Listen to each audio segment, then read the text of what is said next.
Human versus AI, artificial intelligence. Let's see how humans do compared to computers, compared to the robots. Let's see how humans do compared to Skynet. Hey, this is Scott Weidenkivowitz, a storyteller with a camera talking about all the things photographers like you and I are thinking about. In this video, we are going to see how humans do editing photos compared to artificial intelligence in two different pieces of software. So in the recent Adobe Lightroom updates, they changed the algorithm in the auto button. The auto button now, well, it's literally artificial intelligence. It calls home to Adobe's machine learning system and sends back the data that it should do for the photo. And it does it like that. It does it super fast. And I found that it does a pretty good job. It's not great. It's a good starting point for a photo. And Skyloom recently acquired a company called PhotoLemur. And PhotoLemur is a very simple drag and drop app without any real editing tools. It does have some editing tools, but it's very, very basic. It allows you to process your photos either individually or in bulk using its artificial intelligence. So I asked a bunch of my friends to edit a photo of mine from a recent event that I photographed and share their results with you. And I'm going to edit the photo and we're going to see what does a better job for editing a photo, humans versus AI. Let's dive in. So here is the photo. This is an untouched raw file. This is the photo that we are going to be looking at. And well, you can see it's a little dark in some spots, but she's, well illuminated. She is in focus. Takes a little bit for it to load in Lightroom. Lightroom is not the fastest software out there. She is in focus. This is basically ready to be edited. Now you can see the histogram. It's heavy on the darks. There's nothing really clipping on the bright side. So exposure-wise, it could be brightened up a bunch. Now, what I do typically when I edit a photo is I will actually go to over here and I have some presets that I start with, like lens correction and tone curve. Okay, now right away, I just did a bunch of stuff. I added lens correction, which is going to correct for the 24 to 120 f4 lens. Any distortion that might come from it, it has just corrected that right there. Then what I did was I added some tone curve and it added some medium contrast, as you can see right here. Now I do have another preset that I work with often, and it is actually another tone curve, which makes it a little bit harder of an arc. And I'm going to leave it with that one, so there's even more contrast right there. Now the next thing I would do is I would actually go to my highlight, shadows, whites, and blacks. I actually like to start with the whites, so I use the Alt Option key, and I just go to right where there's one thing that is washed out, which is right here on this wall. And then I'll go down to the blacks and I'll do the same thing right when something starts clipping. And now I have some clipping going on, which is great for color contrast and everything like that. And then I'll do the same thing for highlights and for shadows, just so I get some nice contrast, just a little bit. So I'll go a little bit more on the whites and blacks than I would with the highlights and shadows. Now from here, what I'm going to do is I'm actually going to make sure that my white balance is good. So I'm actually going to use that, and I use the dropper to get a custom white balance, and that is actually nicer. It's a lot cooler than what it was before. Let me do a quick before and after. You can see the big color difference right there. And I'm going to go up with the exposure just a little bit, and then what I'm going to do is you can see now it's much brighter. I'm getting some more over here in the highlights. And I am now going to use the brush over here and let me just reset that. And I'm going to bring down the highlights on just her face. And let's remove that mask and let's bring down the highlights on her face. Now the nice thing is I actually have this is actually from the D850, so the dynamic range is just really, really nice. I don't have to do much work on it, which is great. I am also going to add another brush over here just to bring down the highlights on the hand over here so it's not so distracting. Not too much, just enough. And then I'm going to do one more brush on her hair over here. And I want to bring the exposure on her hair up a little bit. So I'm going to do that. I'm going to bring up the shadows a little bit and add some contrast. And there we go. Now we can do a quick before after of just the brushes, and you'll see the difference right there. Now this is some very basic edits. I can go in and I could actually crop this and things like that, but this test I'm not doing crops because PhotoLemur and Lightroom, their AI won't do any crops. Now Lightroom's will do some color correction, PhotoLemur's should do color correction, but I haven't seen it. If you didn't see my last video on PhotoLemur with the bulk raw tests, you'll see that it didn't really do much as far as color correction goes. So right away I'm already doing more than what PhotoLemur was doing. Now I think what I want to do is I want to add a radial brush, and I actually want to soften everything outside of her, and I also want to change it so it's they're not as colorful, they're not as they don't stand out as much, let's say that. So as you can see, I've got the circle around her. It's a little bit on her head, so I need to just adjust for that a little bit. I'm actually going to go down here, and then I'm going to take the brush, and I'm actually going to brush away that little bit of mask on her hair and on her altogether so that it's not on her at all. And there we go. Okay, so now I should be good to start this. So now what I'm going to do is take away that mask, and all I'm going to do is start by bring down the exposure. This is just so I can see changes, make sure that it's actually where I want it to be. It is. Let's go back up. Let's bring this down just a little, make them a little darker, but not too dark. And then I'm going to reduce the sharpness, make her stand out even more, and go away from that. Now, if I go back to the original, you can see that's what it looked like. This is what it looks like now. You can see she pops out even more. Now what I could do is I can go in and I can adjust the colors even more. So I'm going to go to vibrance and bring that up a little bit, and a little bit up on the saturation. And I really want to just enhance her. So I got to be careful because I don't want the blue up here to stand out so much. So I'm going to go ahead and just brush on the blue over here. Make sure that's okay. And I don't want to get her hair, so I gotta be careful there. All right.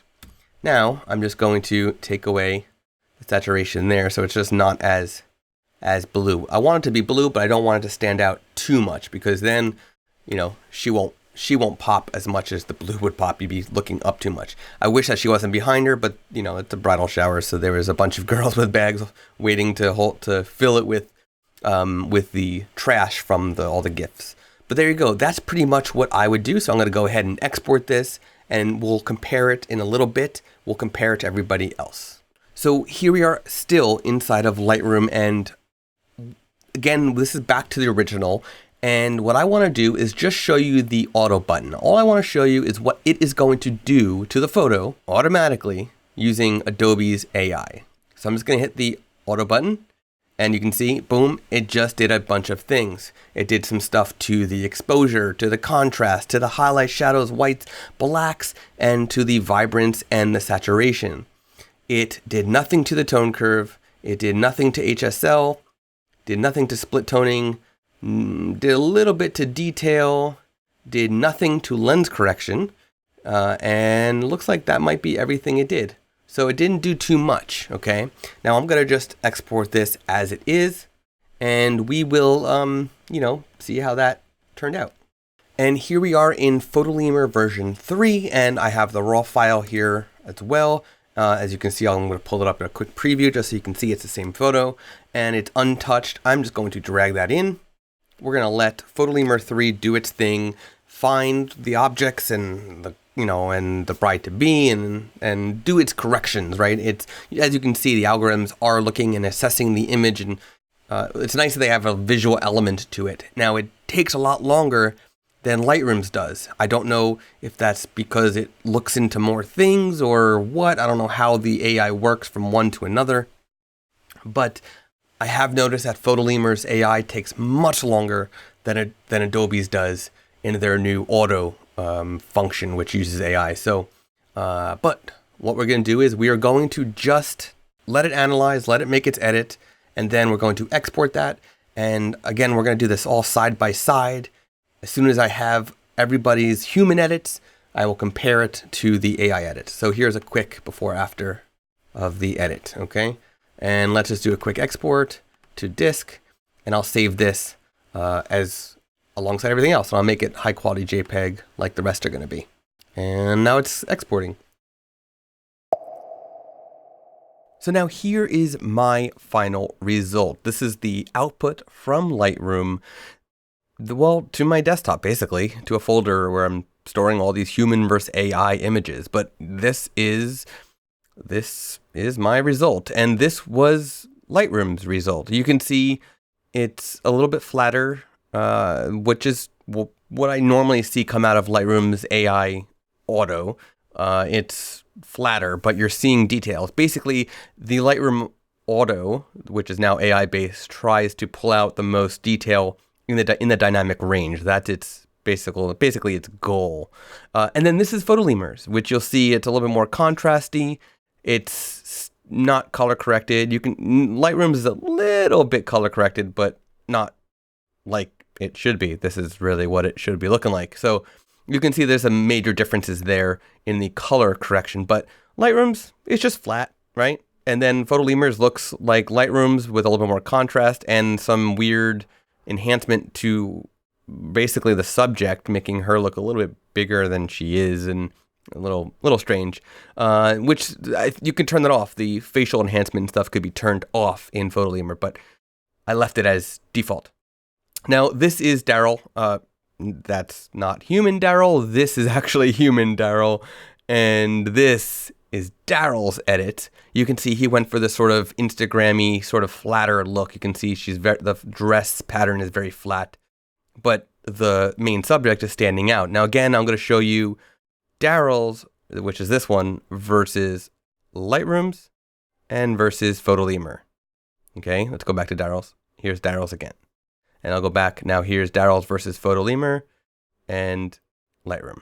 Again, so Daryl didn't go with the white balance fix approach, but he went for a more artistic vision, which is something that AI can't do. AI is not an artist, right?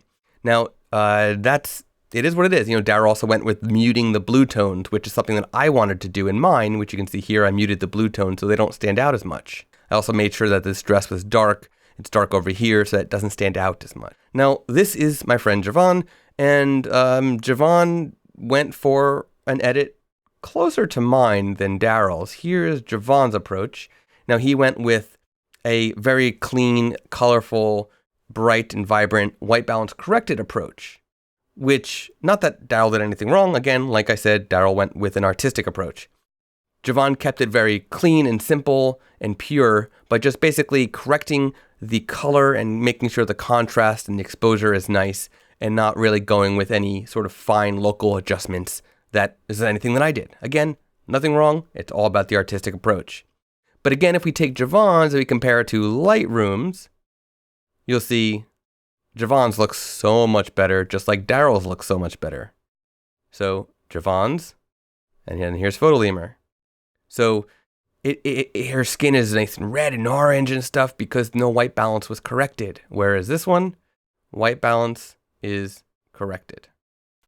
So moving right along. Okay, so here was my edit. This was Lightroom's.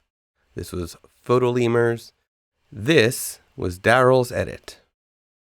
And, I don't have Javon's edit in here. Well, you can just rewind to see that. And now this is Joe. He's just cutting some wood for his new house at the time. And I got a cool angle on that shot.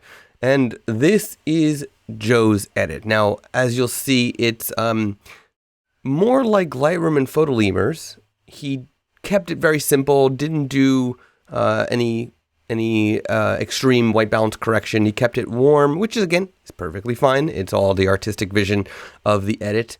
There is some contrast correction, some other things going on, but nothing major. Now, let me show you this versus PhotoLemur's. You'll see PhotoLemur's does a little bit more as far as adding some more color, more vibrant colors and contrast back into that. Now, this is Beth. She is wearing a unicorn onesie. Beth is awesome. She is a professional editor. She does outsourced photo editing for her company's Starboard Editing. And she is fantastic. And this was her edit. Now, you'll probably notice it's closer in comparison to mine. I'll go back to mine real quick. This was mine, and this was Beth's. Now, what she did was she kept all the colors very vibrant, including the ones in the back. She didn't mute them or distort them in any way like I wanted to do. I wanted to get that distraction away.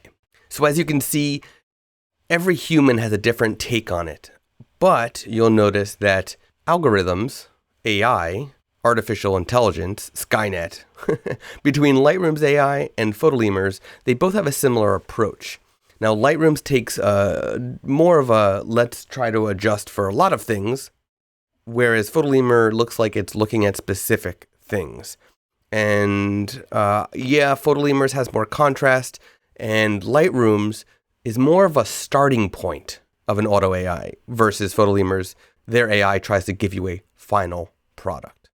So what do you think, based on the results that you've seen in this video, what do you think that PhotoLemur is doing for your photos that you can't do yourself?